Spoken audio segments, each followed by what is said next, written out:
Il était une fois un bûcheron et sa femme et ses 2 enfants, Hansel et Gretel, qui vivaient dans une grande forêt.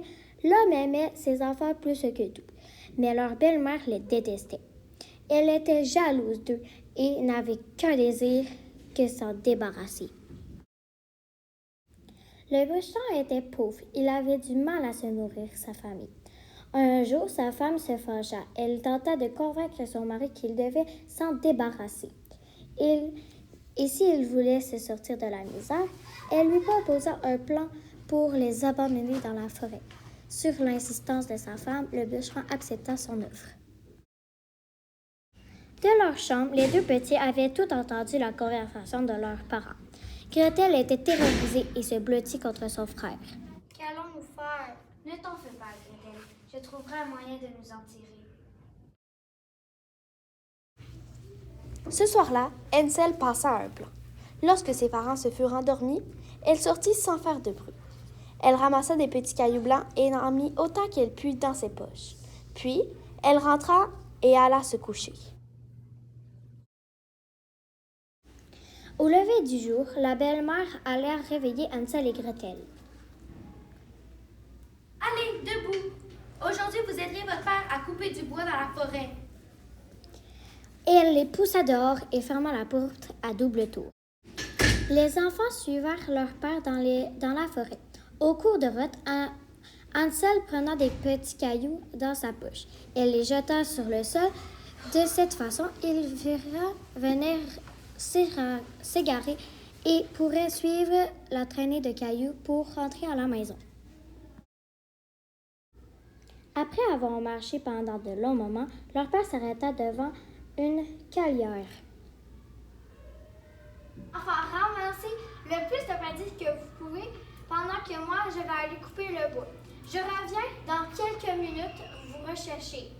Oui, papa. Sur ces paroles, leur père s'en alla.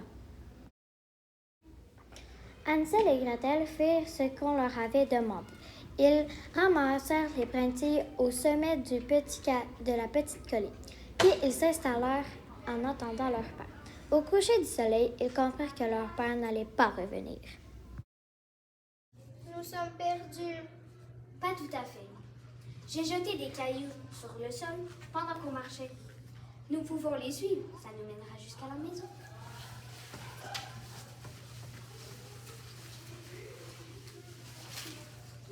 Comme l'avait prévu Hansel, les cailloux leur permettraient d'atteindre la maison.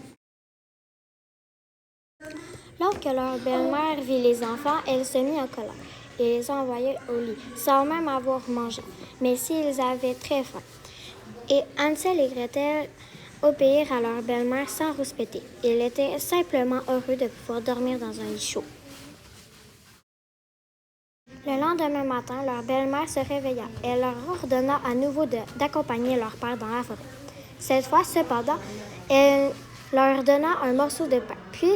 Puisque Hansel n'avait pas eu l'occasion d'aller chercher des cailloux pendant la nuit, ils décidèrent de jeter des miettes de pain tout au long du chemin. Cette fois, ils s'enfoncèrent encore plus loin dans la forêt.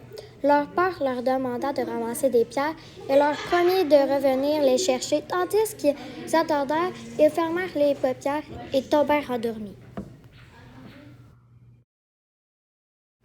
Lorsque Hansel se réveilla le lendemain matin, il constata que toutes les miettes de pain avaient disparu. Les oiseaux ont dû les manger. Tandis qu'ils marchèrent dans la forêt, ils virent un joli oiseau sur une branche et tenta si bien que les enfants décidèrent de le suivre jusqu'à une petite maison faite de pain d'épices. Les enfants affamés ne purent pas résister à l'odeur échalante et se mirent à grignoter les murs. Soudain, la porte s'ouvrit et une vieille femme en sortit de la maison. Si vous avez encore faim, j'ai tout qu'il faut à l'intérieur. Allez, venez.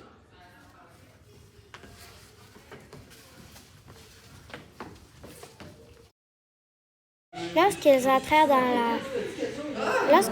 la vieille femme leur servit une montagne de friandises et des gâteaux de toutes sortes. Hansel et Gretel se mirent à manger. Ne soyez pas timide. En mangez comment vous voulez.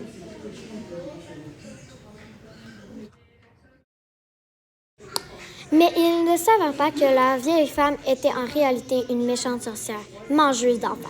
Elle avait construit sa maison pour attirer. Quand il en prenait un, elle le faisait cuire et le mangeait. Lorsque Hansel eut terminé son repas, elle l'enferma dans une cage. Au fil des jours, la sorcière continua de nourrir Hansel, tandis que Gretel dut s'occuper d'effectuer les corvées de la maison. Quand tu seras au point, je te mangerai.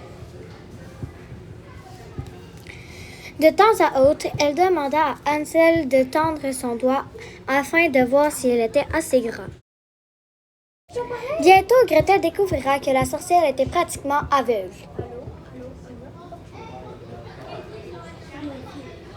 À partir de cet instant, chaque fois que la sorcière lui demanda de tendre son doigt, Hansel présenta un os de poulet. Quelques semaines plus tard, la sorcière n'en pouvait plus d'attendre. Grand maigre, aujourd'hui je vais te faire cuire Hansel. Alors la sorcière se pencha pour allumer le four. Gretel la poussa à l'intérieur. Et Gretel va vite libérer son frère. Tandis qu'il se dirige vers la porte, Hansel remarqua que quelque chose se brillait dans le coin de la maison. C'était un coffre rempli de pièces d'or. Les enfants transportèrent le coffre jusque dans la forêt. Ils suivent le même oiseau qui l'avait mené jusqu'à la maison de pain d'épices. Mais cette fois, l'oiseau les dirigèrent à travers la forêt jusqu'à la maison de leur père.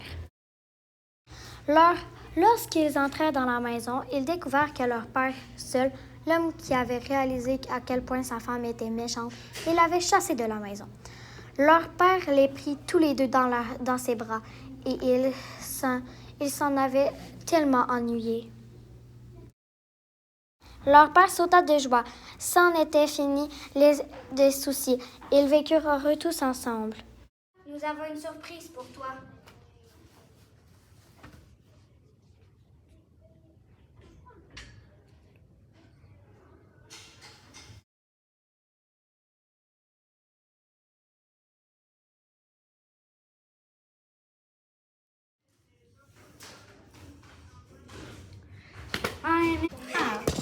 Nous sommes perdus.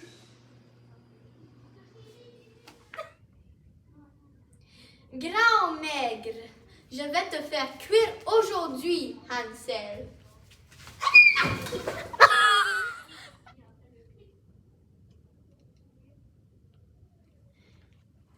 Grand cuire,